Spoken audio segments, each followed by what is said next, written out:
imini yesabatha ayibenhle kwabangcwele.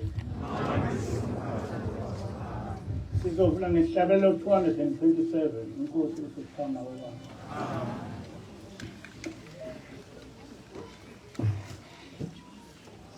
Nkosi Baba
Oh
Amen.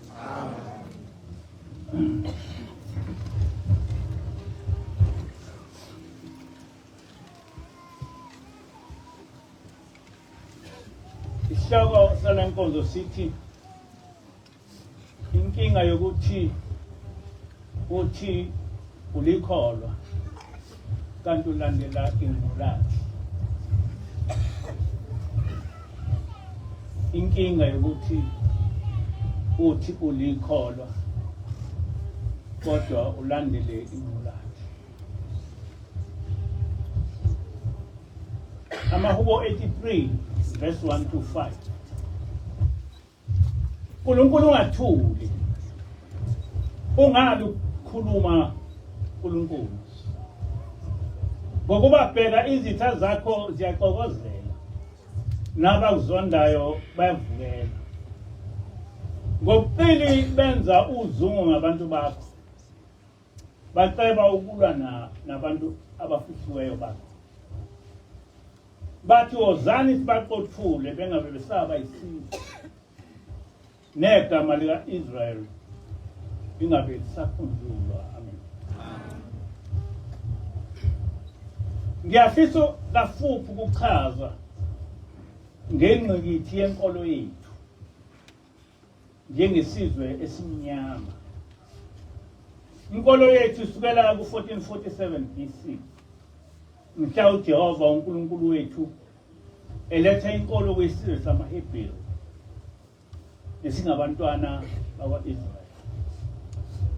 uJehova lenkolo wayehlisela entabeni yaseSinayi emva kokuba isizwe sakwa-Israyeli uJehova esikhulule ebugqilini bukaFaro. Umholi walesi sizwe kwakunguMose. Emva kwakhe kwaba abaprofeti abaningi uJehova wayebathuma ukuba beze kwesizwe nesikhathi ezahlukene. Umprofeti wokuqala kwaba nguYeshua, umprofeti wokugcina kwaba nguYeshua HaMashiach, owayaziwa ngokuthi nguMesaya. Abazali bakhe unguJosefa noMaria. uYeshua wazalwa phakathi ka-6 kuya ku-4 BC. Wabulawa ngo-33 AD. Kunokuphikisana-ke ekutheni ingempela ngobani ababethela uYeshua esiphambanweni phakathi kwamaJuda namaRoma.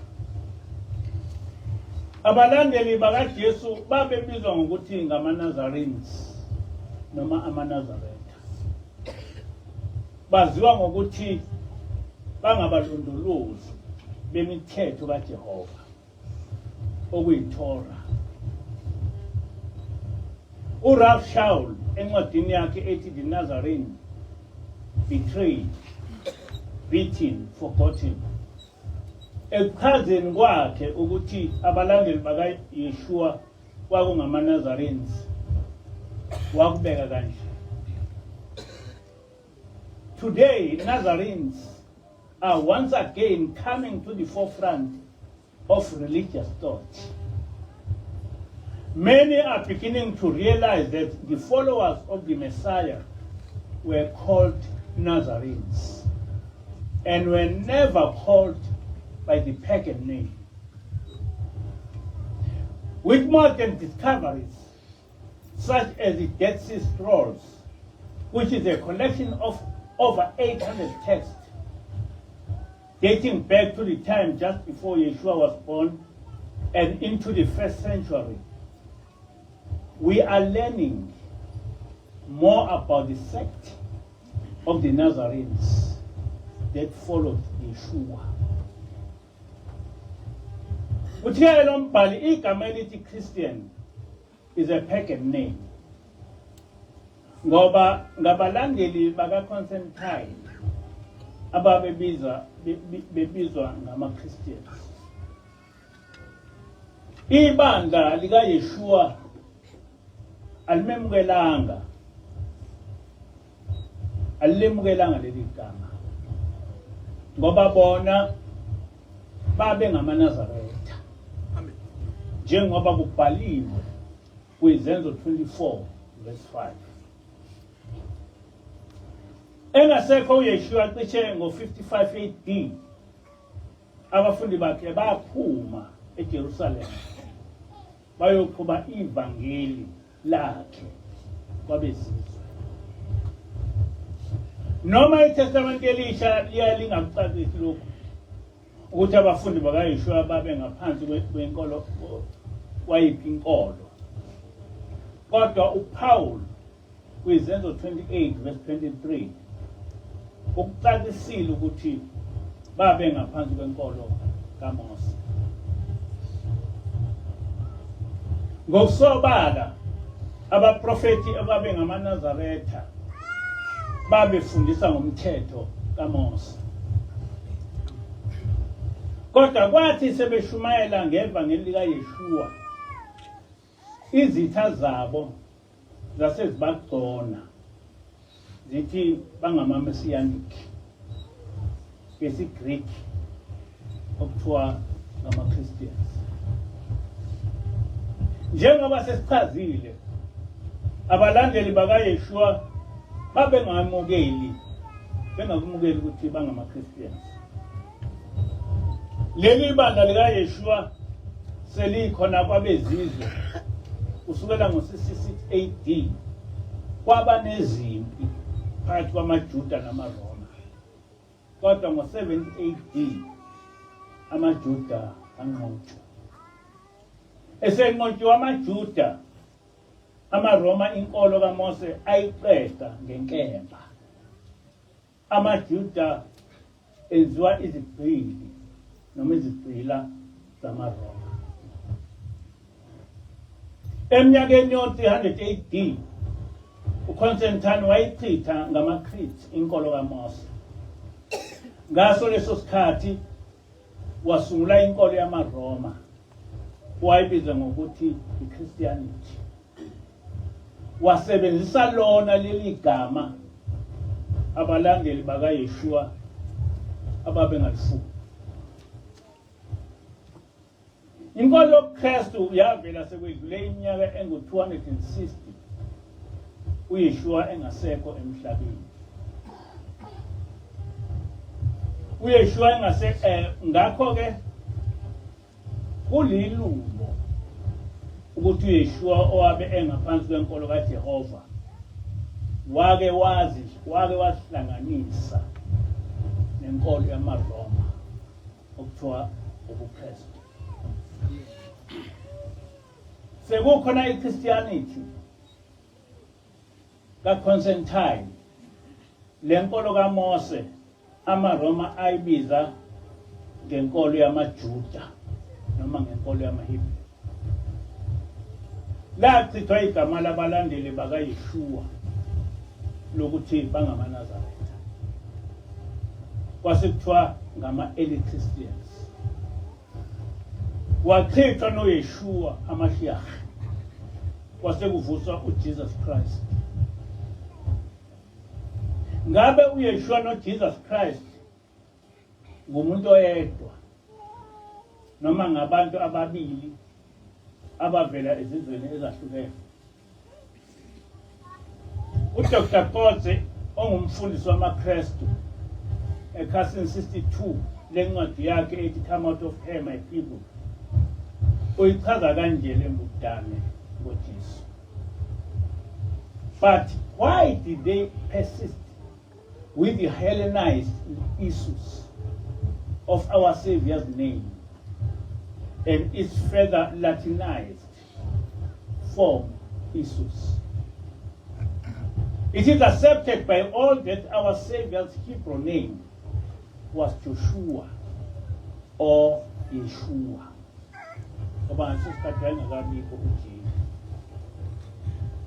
So why did the translators of the scriptures not retain or restore it as they did with the names of the Hebrew prophets? The Gentiles wanted a savior, but not a Jewish one. they looted the Jews. They even looted the Elohim of the Old Testament. Thus, Hellenized Savior was preferred. The Hellenized theological school at Alexandria was the place where everything started to become distorted and adapted to suit the Gentiles. The Messianic belief and Savior, the Messianic belief and its Savior had to become Hellenized to be acceptable to the Gentiles. Ngale nkulumo uRav Shaul ukubeke kwacaca ukuthi uYeshua noJesu akusiye umuntu oyedwa, kodwa nguYeshua ongumesaya noyindodana kaMaria noJoseph ababe ngamaJuda. Do you follow that? Amen. uDr. Konse ubuye wakubeka kwacaca ukuthi ama-Gentiles amchitha uYeshua ngoba eliJuda, benyanya noNkulunkulu wabo oyi-Old Testament, base bezakhela umsindisi wabo okwasa-Greek abambiza ngoJesus Christ. AmaKristu akavezi lokho ukuthi uConstantine namaRoma babe menyanya uJehova.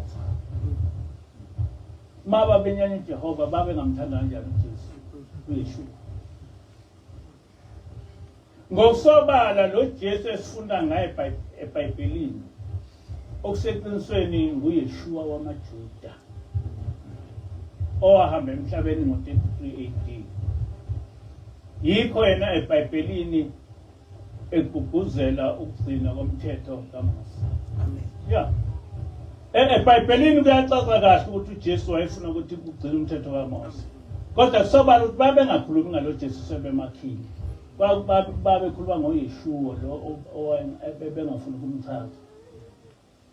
Noma sifundiswa ngoHellenized Jesus ukuthi nguye umsindisi, kodwa ilumbo lelo.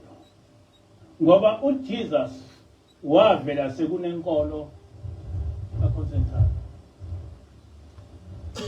Ngenkathi amaRoma ngobuqili akha lo msindisi wabo ngempilo kaYeshua, baqala bachitha inkolo kaJehova eyayifike noMose, bazakhela inkolo yabo esinoJesus Christ. Noma uYeshua bamenza owabo, kodwa bayichitha inkolo yakhe. Okuseqinisweni abamenzanga ngoba bona babekhuluma ngoJesu hayi ngoYeshua. Enkolweni kaMose okuyiyo endala yayingekho imfundiso ethi uYeshua wazalwa nguMoya oNgcwele. Akukho lokho enkolweni kaMose. Ayikaze futhi ibe khona kule nkolo imfundiso ethi uYeshua wafela izono. Nengizwa lokho. Engekho enkolweni namanje ngeke uma ungathatha iJudaism noma isiJudaism. Leyo mfundiso nkolo yavela enkolweni yobuKristu. Ngalokho beqeda inkolo kaMose. uYeshua wayefundisa ngokugcinwa komthetho kaNkulunkulu njengoba kuvela kuMathewu 5:19 ukuthi uJesu wathi ongawugcini umthetho kaMose abuye afundisa abantu kanjalo ngeke angene ezulwini. Bheka futhi kuMathewu 7:22. Very strange ukuthi uJesu engafike ethi mawungawugcini umthetho kaMose ngeke ungene ezulwini. Bese kuthiwa futhi uJesu waqeda umthetho kaMose. Ukuchithwa komthetho kaMose kwavela ngoConstantine, wachitha neSabatha. Kodwa base bakha ilungu lokuthi izono zethu zaqedwa ukufela kwethu nguYeshua esiphambanweni. lokhu kokuthi izono zethu zaqedwa ukufelwa kwethu esiphambanweni kwakwenzela ukuthi sichithe imithetho kaMose singaboni sicabanga ukuthi inkolo. Le mfundiso yonkolo yobuKristu iyaphambana nemfundiso yamaNazaretha kaYeshua eveza ukuthi yibo abangabalondolozi bomthetho kaMose. Anone izwa leyo. AmaNazaretha kaYeshua kuthiwa yibona abalondolozi bomthetho kaMose. Kodwa manje yena amaKristu angabachithi bomthetho kaMose. Ukunikeza ubufakazi bokuthi ubuKristu abusiyele inkolo esifunda ngayo eBhayibhelini, kodwa inkolo eyakhelwa ukuchitha inkolo kaJehova. Ngizocaphuna umbhalo kaRabbi Edward L. Needle osihloko sithi Greatest Deception. Lo mbhali ekhasini 5 lale ncwadi uthi, mlaleleni ukuthi uthini lo mlomo. It will surprise you that the real Messiah that walked the earth 2,000 years ago does not resemble the Jesus you grew up with in Sunday school and church. This statement should not threaten the religious insecure, but rather be a statement for rejoicing. For if I had not become convinced that the reality of the real Yeshua went far beyond the definition to which the majority of the people pledge their allegiance, generations are now doing would have probably abandoned the Messiah altogether in disgust for the ignorance found in the church institution. Lo mbhali uyakucacisa ukuthi ukuba akatholanga iqiniso eliyilo ngalobu Kristu nawo ezohlubuka ekushiwo Kristu. Iningi labamhlophe abangamaKristu uthe uma bethola amaqiniso ngokuqina abenziwa ngamaRoma bakushiya uKristu basebelandela iIslam. Angazi ukuthi ngiyazi ukuthi abelungu abaningi abasengeni ngokuKristu. Ngisho ko-England ngisho kuphi indaba yokuKristu abasengeni iningi labo sebewile ku-Islam. Kodwa ngeshwa abantu abamnyama okuyibo okwaqedwa inkolo yabo yibo ababambelele kule nkolo kaSathane neyaqeda inkolo kaJehova. Ekhasini 12 lencwadi lombhali uthi, Christians today know Yeshua as a historical person totally removed from Judaism and the first century Jewish culture and practice. Most Christians assume that the early community of Nazarenes were like their church around just the corner.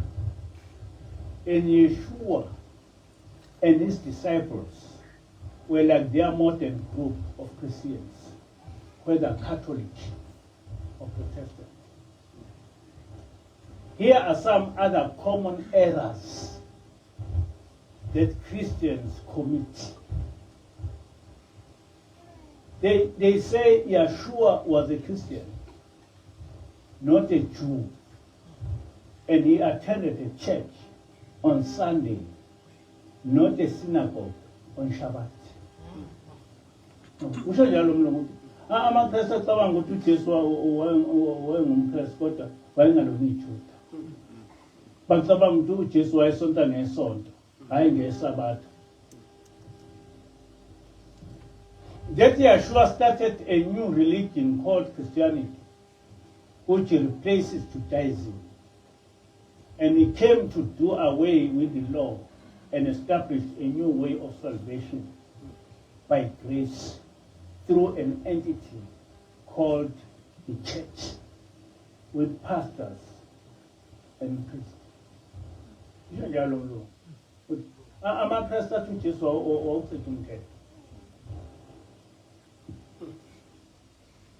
all these statements are totally false, yet held near and dear to every Christian and are taught by every Sunday keeping church of heart. Njengoba sihlale sisho, uYeshua akazi lutho ngoKristu ngoba wayeliJuda esenkolweni kaMose. Wayefundisa ngokugcina komthetho kaMose, eyakokhonza kumasinagogi ngamaSabatha. uJesu aze sonke ngesonto. Uma ufuna ukwazi ngesimo senkolo kaMose, funda inqubo yokukholwa kwiJudaism yama-Ashkenaz Jews, ngoba lamaJuda ayilandela inkolo kaMose, bagcina ngeSabatha. Uthi-ke lo mbhali,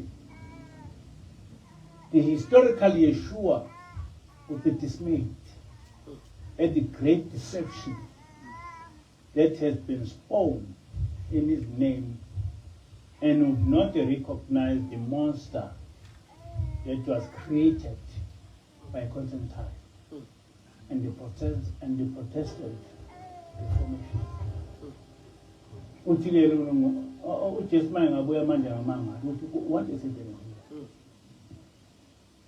Uthi lo mbhali, uma uYeshua engaqhamuka manje engamangala ukuthola amanga asexanjwe ngamakholwa egameni lakhe.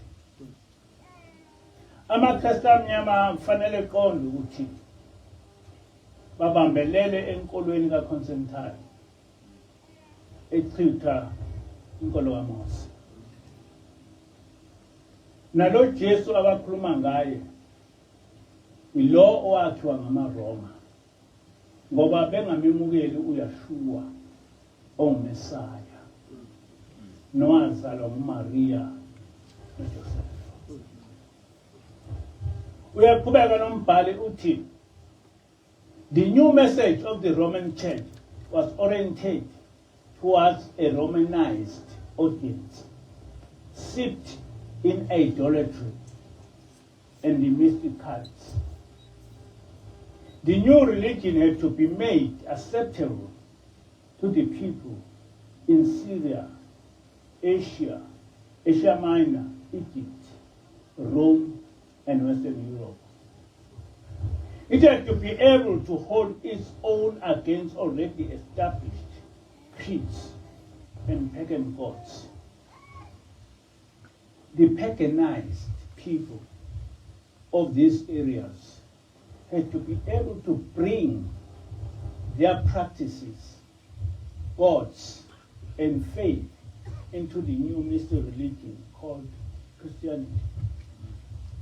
Bathatha yonke lemfumfu yabo ikhonza ithombe iyasiba kuKristu.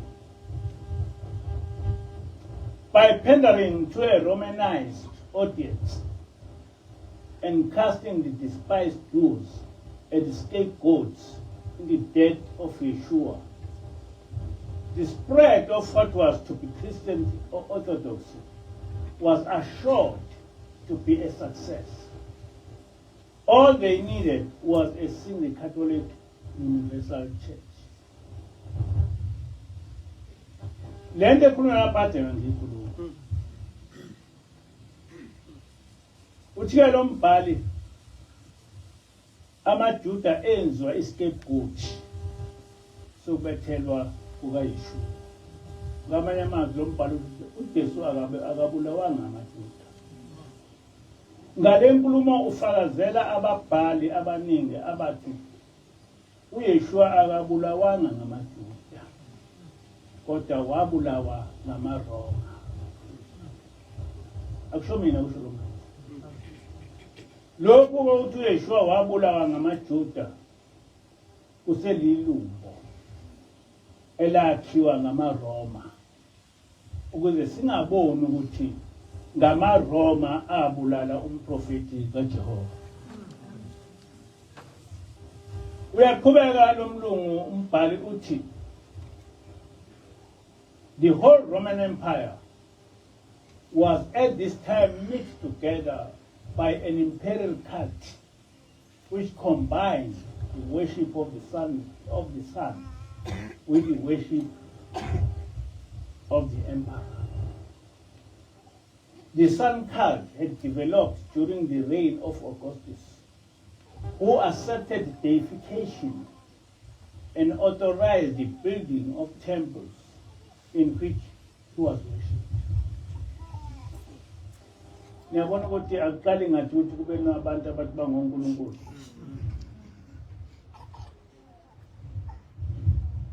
He was formally decreed to be the Son of God by the Senate. It was at the Council of Nicaea that the name of Jesus and Christ were put together for the first time in the phrase Jesus Christ or Christ Jesus.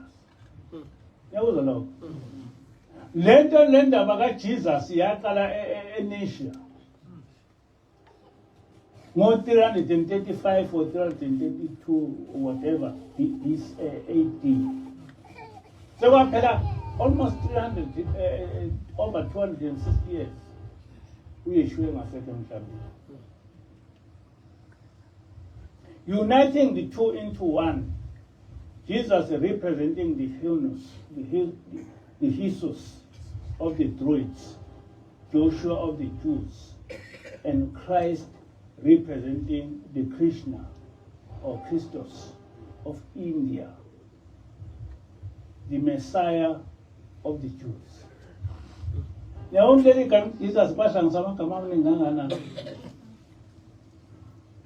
name Jesus Christ never appears in Greek or Latin prior to the Council of Nicaea.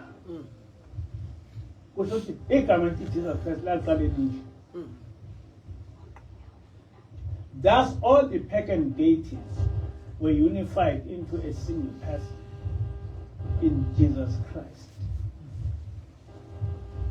It is fair to say that Christianity, as it exists today, derives not from the teachings of the historical person, Yeshua, but from the Council of Nicaea. So, yonke lento ekhulunywa ngamaKristu ayiveli kuyena iYeshua, ivela kuConstantine. Ivela kumhlangano wabakhona eNicaea, Council of Nicaea. They had given birth to the only begotten Son of God in the image of their pagan God-man.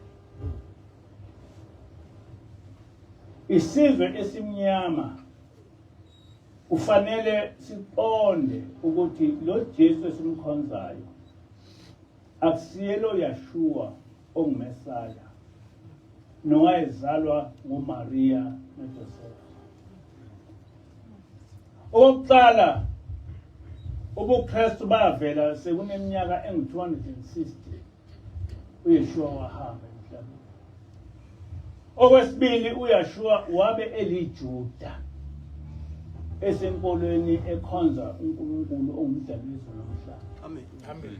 Kanti uJesu wabe engumGreki noma iRoma uma wabakhona. Esenkolweni yobuKristu eyasungulwa ngumbuso wamaRoma ukulawula umbuso wakhe. Le inkolo engqulathi. Ingqulathi.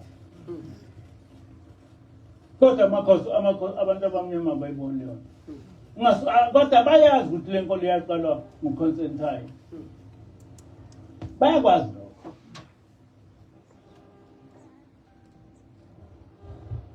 Uma kukhona okuphikayo lokho, wokuqala akasichazele ukuthi njengoba ubuKristu bavela sekwedlule 260 uYeshua wahamba emhlabeni.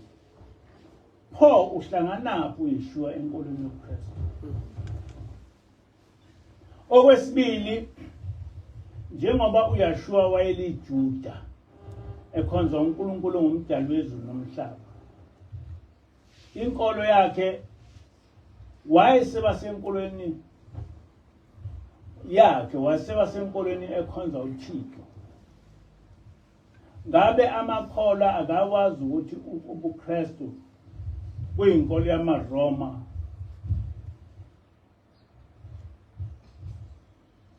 ekhonza isithixo? Akakwazi lokho amaKristu. Ngoba kuyakusho bona ukuthi uConstantine wayengayikholwa. Kuyisho ukuthi onke amaqiniso ngobuqili bamaRoma kuze kuvezwe ngabamhlophe. Yize isizwe sakithi sinazo zonke izinhlobo zezifundiswa zenkolo.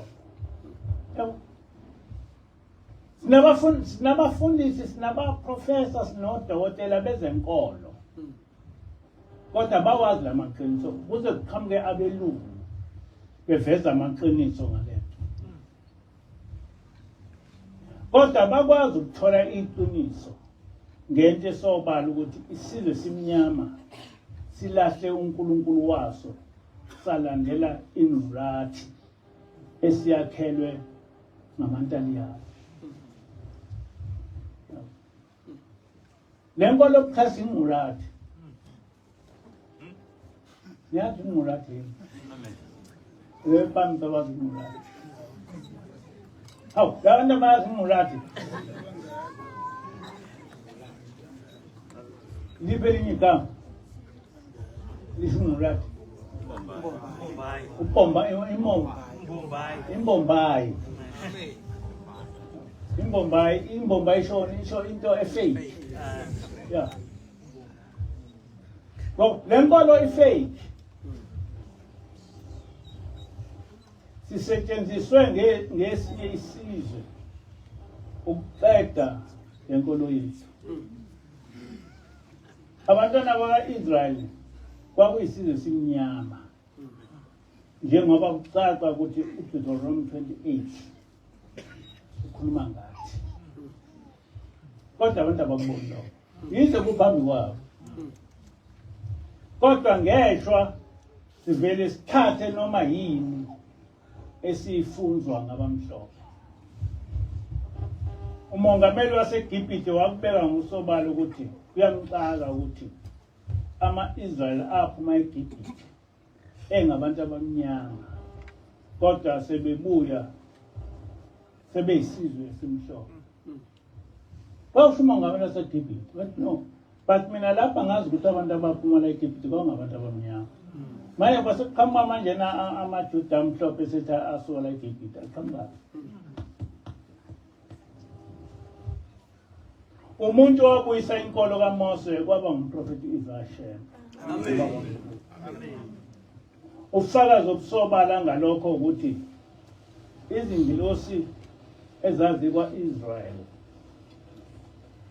nezaphela ngokuqeda kwenkolo kaJehova zibuye emhlabeni ngokufika kukaShembe umprofeti. Amen. Wakwazi amaKristu ekhuluma ngengilosi. Akaziluke ngoba ngenkathi beqeda inkolo kaJehova zaphela ingilosi. Kodwa zabuya nini ngobabamkhulu. Amen. Ngesikhathi kababamkhulu izingilosi zazibonakala kuleli bandla lamaNazaretha. Ingilosi uzilili ngenye yezingilosi eyayinegama ihamba nobabamkhulu. Akugcinanga ngobabamkhulu, nathi sihlala naye ingilosi. Amen. Elokhu yafika ekupheleni ka-2006 kuze kube manje. Amen. Ngakhishwa ingilosi ebuhleni yathi ngithunywa ukuba ngivuse ibandla lomprofeti ngokushumayela ngichazela abantu ngoJehova njengoba kwakwenza yena babamkhulu. Amen. Yiko yamakhasima batshela ukuthi mhlawumbe ingilosi bavele bekuphikise ngoba abayazi ayikazi bekhona. Ayikho ebukhosini ingilosi. Kwathi ngesikhathi sikaMose nabaprofeti ukuthi ingilosi ize emhlabeni ihlale nabantu ibafundise inqubo yokukholwa okuqondile njengokuchaza kaMose ku-Exodus 23 verse 23. Now the Exodus 20 verse 23.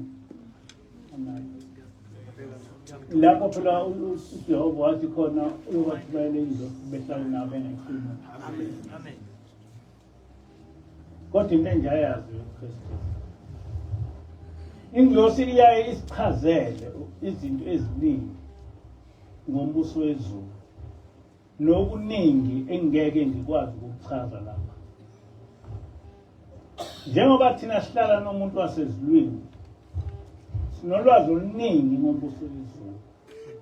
Ngoba le ngilosi yeza kithi uzosibonisa ukuthi uNkulunkulu ukhona. Amen.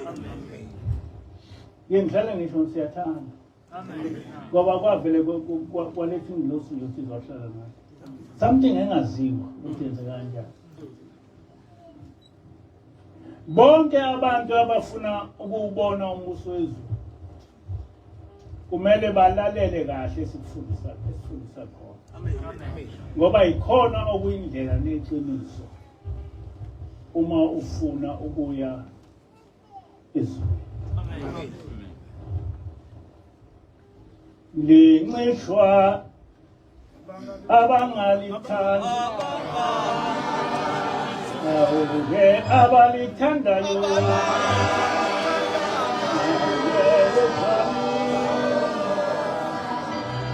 Abimishwa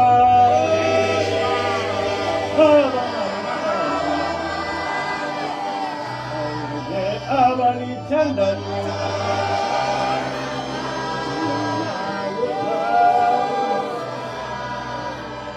Amasango